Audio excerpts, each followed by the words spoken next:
Halo guys, welcome back to Korea Ramit bersama orang Korea yang medok.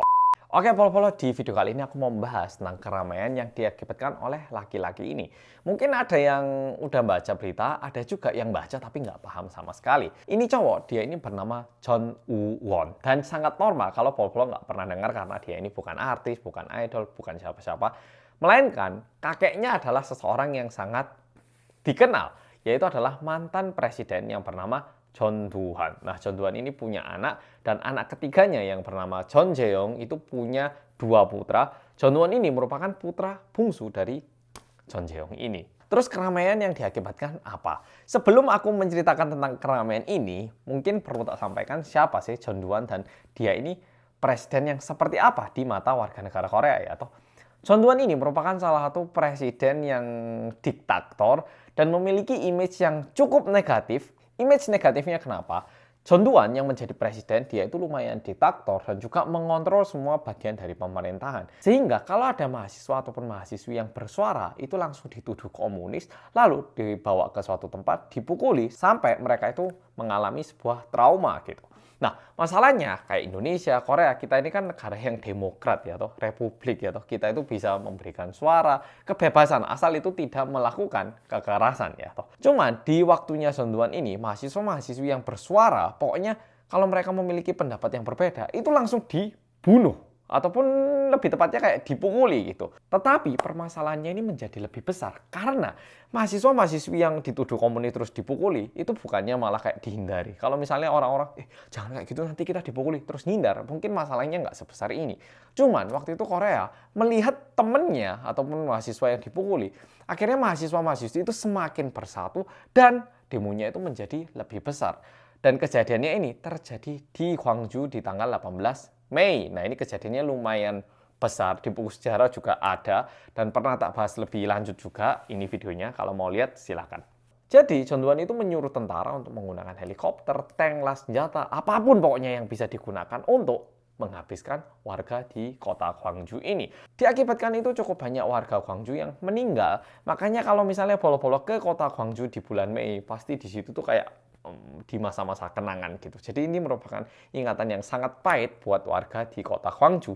Nah, pokoknya kayak gitu. Dan untungnya gerakan demokratisasi ini menyebar semakin meluas bahkan ke Seoul dan akhirnya John Doo-han ini turun dari jabatan presiden. Setelah turun pun dia ini nunggak pajak sebanyak 99,2 miliar Korea won, alias kalau dirupiahkan sekitar 1 triliunan. Bayangkan, mantan presiden tapi nggak bayar pajak. Parah ya toh. Dan saat dia dipanggil ke pengadilan untuk masalah yang kejadian di Gwangju itu pun, dia terus bilangnya, saya nggak ingat, saya ada Alzheimer lagi nih lah, saya lagi sakit lagi nih. Bilangnya kayak gitu, terus pajak juga nggak bayar.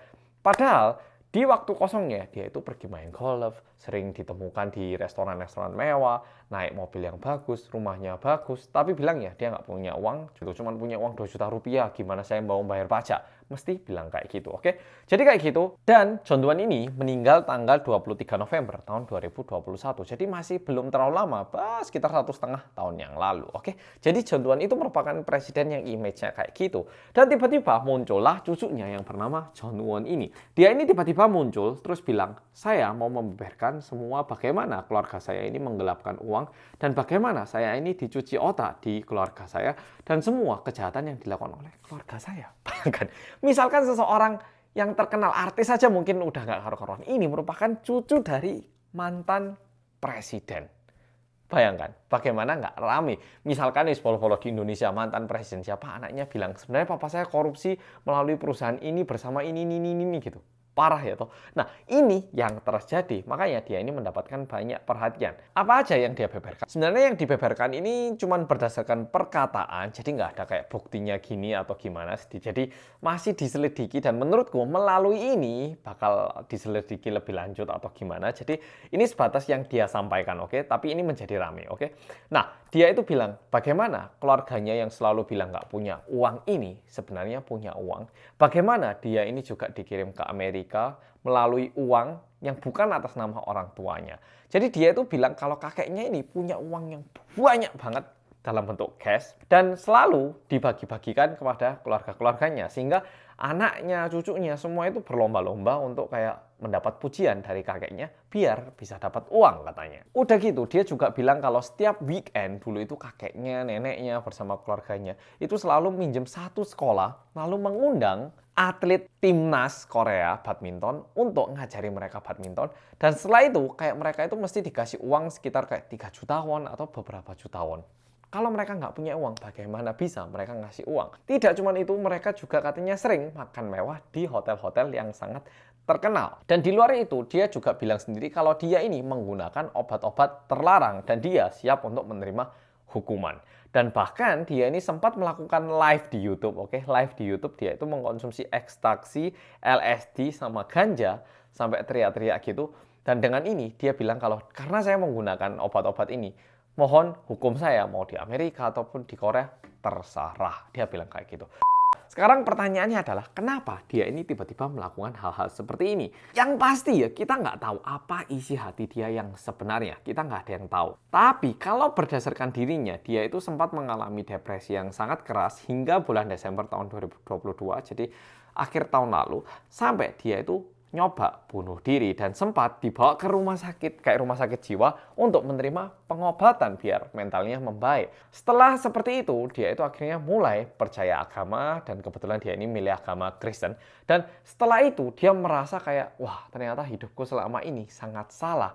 Dan dia memutuskan untuk membeberkan semua ini dan menerima hukuman yang pantas akan perbuatannya. Jadi dia bilang sendiri dia ini pakai ngobat, terus dia ini juga pernah melakukan kekerasan seksual alias kayak prostitusi gitu itu. Dan juga dia itu bilang kalau cukup banyak anak-anak dari pejabat-pejabat di Korea yang sekarang itu di Amerika, tapi mereka ini menggunakan obat-obat terlarang. Fotonya sama namanya itu dipost belak-belakan di akun Instagramnya.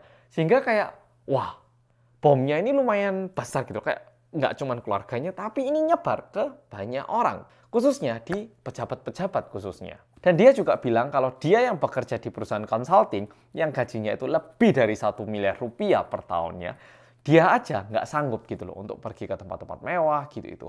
Tapi berjalannya waktu dia itu mulai nyadar, ternyata papa mama aku ini punya uang yang banyak ya. Tiap hari bisa ke tempat gitu, tiap minggu bisa gini. Nah, di situ katanya dia itu mulai nyadar seberapa busuknya keluarga dirinya. Dan bahkan dia bilang, papa saya yang sekarang ini berpura-pura kayak mau menjadi pendeta bersama istrinya. Oh, itu dia udah melakukan banyak kriminal. Sekarang dia itu siap-siap lagi mau ganti warga negara ke warga negara Amerika ini untuk membebaskan dirinya dari hukuman-hukuman yang bisa dia terima di Korea. Itu uangnya, itu semuanya dari papa saya. Dulu ngasihnya itu dikasih ke sini gitu. Nah, dia cerita kayak gitu. Bayangkan, ini cucunya presiden bilang kayak gini semua dan papanya sendiri juga dituduh kalau pernah melakukan kesalahan. Masalahnya, hingga saat ini apa yang dia sampaikan itu masih diselidiki dan masih nggak tahu seberapa benar atau apakah bisa dihukum atau tidak. Tapi di satu sisi juga ada beberapa masalah yang perlu kita bicarakan. Jadi benar, waktu pertama dia memberikan ungkapan kayak gini, orang-orang merasa kayak, wah, dari keluarga yang subusuk itu ternyata bisa juga muncul satu anak yang memiliki tingkat kesadaran yang tinggi dan juga berani untuk mengungkapkan semua kesalahan yang dilakukan oleh keluarganya. Ada yang bilang gitu, tapi di satu sisi juga ada orang yang melihat dengan pandangan yang kayak, loh, tapi ini agak mencurigakan.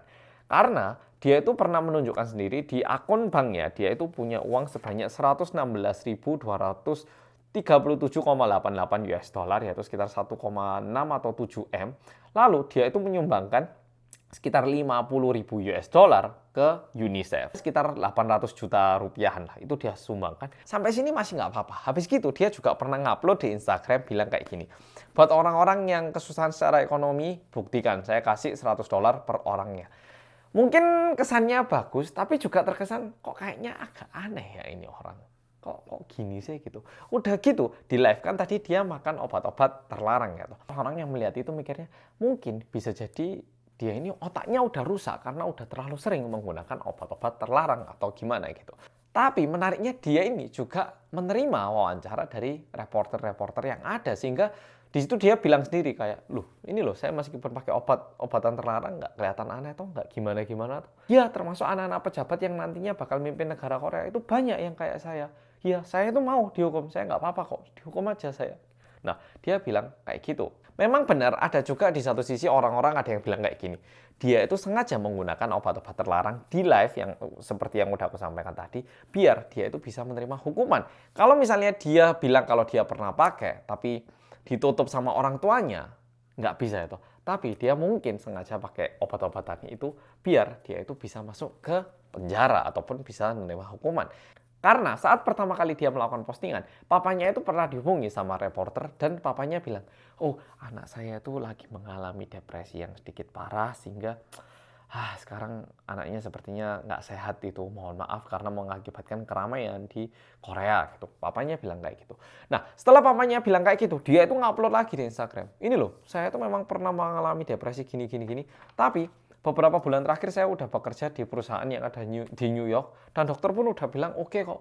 Ini loh, saya oke, saya ini nggak masalah. Sekarang ini saya benar-benar normal dan kayak benar-benar mau dihukum gitu loh. Dan kalau dari cara bicaranya, dia bilangnya itu karena setelah matanya terbuka, dia menyadari betapa salahnya keluarga dia. Dan juga dia bilang kalau mulai kecil, keluarganya itu selalu dibimbing kayak kakek kita ini adalah orang bersejarah yang membuat ataupun menciptakan nilai demokrasi di Korea. Bukan warga-warga itu. Warga-warga yang waktu itu melakukan keramaian, itu semua orang-orang ini nih, demo yang menggunakan kekerasan. Mereka itu pergi ke kantor polisi ngambil senjata, nembakin tentara, itu semua preman itu. Malah dibilang kayak gitu. Nah itu adalah didikan yang katanya diterima oleh dirinya di keluarga itu.